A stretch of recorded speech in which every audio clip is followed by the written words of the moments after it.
jornalista e cineasta Rômulo Azevedo, que irá nos conceder uma entrevista sobre a história do cinema nesta manhã. Bom dia, professor. Bom dia. Como o cinema foi criado e com qual a intenção?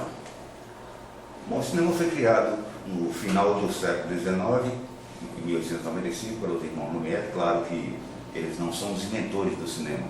Eles pegaram as várias experiências que já existiam anteriores e formataram naquilo que foi conhecido hoje como cinema, quando criaram um aparelho chamado cinematógrafo. Então, a história oficial do cinema mostra os irmãos Lumière como inventores dessa história.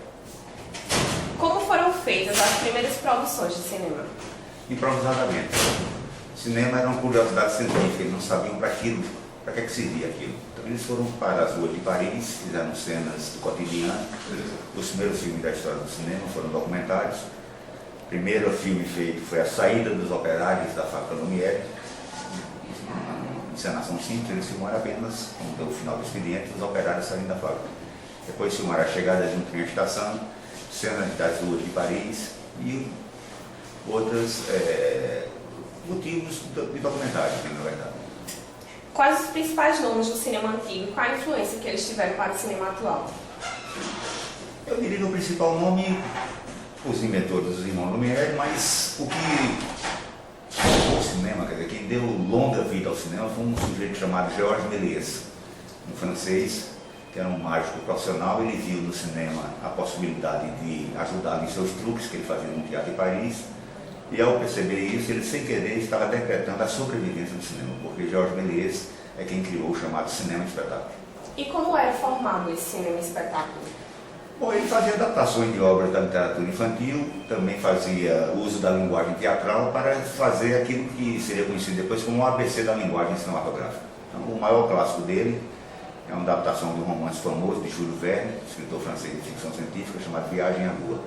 Mas ele chegou a dirigir em cerca de 30 anos de atividades, mais de 500 filmes. E os efeitos, como é que pode-se dizer, os efeitos visuais de uma mais modernidade, como eles começaram a ser criados? Bom, veja bem, quem cria a trucagem, também de forma acidental, esse cineasta que eu me referi agora, Georges Méliès. Ele descobre a trucagem e passa a se utilizar desse meio, até desenvolvendo melhor as técnicas de trucagem.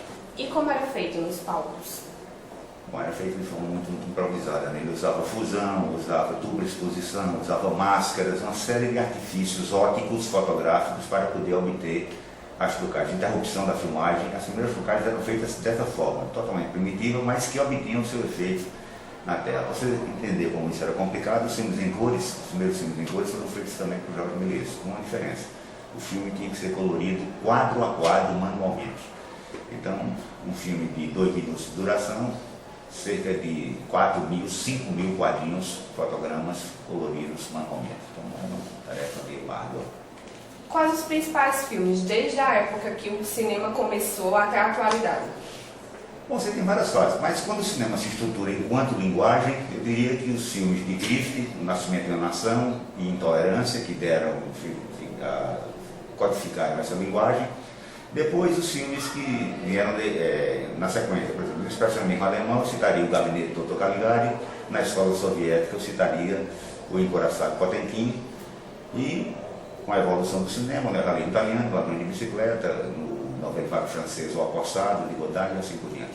Em relação ao cinema brasileiro, o senhor acha que ele teve uma boa evolução desde o seu início até agora? Com certeza, o cinema brasileiro é tão bom quanto qualquer cinema que se faz no mundo. O problema maior é que as pessoas estão acostumadas ao cinema americano, que é quem domina o mercado internacional. Então a comparação é inevitável. Qualquer filme feito em qualquer parte do mundo, a comparação é feita diretamente com qualquer outro filme feito em Hollywood. Como o público está acostumado a essa linguagem hollywoodiana, geralmente a comparação, o filme brasileiro está perdendo, porque o cinema brasileiro é único. O cinema brasileiro é único como é único o cinema argentino, o cinema boliviano, o cinema iraniano e assim por diante. Cada país tem a sua cinematografia com suas particularidades.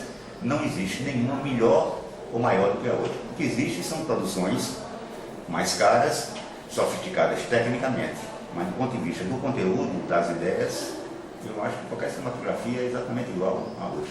Professor, e para encerrar agora, na sua opinião, faltam incentivos no Brasil financeiros para que o cinema possa evoluir? Não falta incentivos, falta mercado.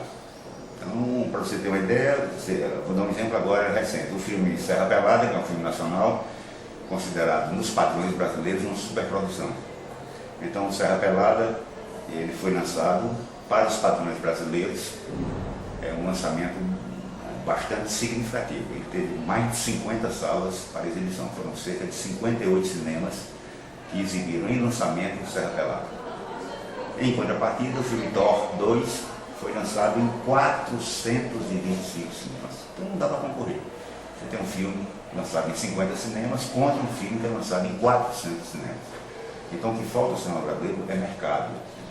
É essa presença violenta do cinema americano ao longo dos anos, dominando os mercados internacionais. Enquanto for assim, nenhum cinema, principalmente brasileiro, vai para frente. Ok, professor, obrigada. Tá. Bom dia.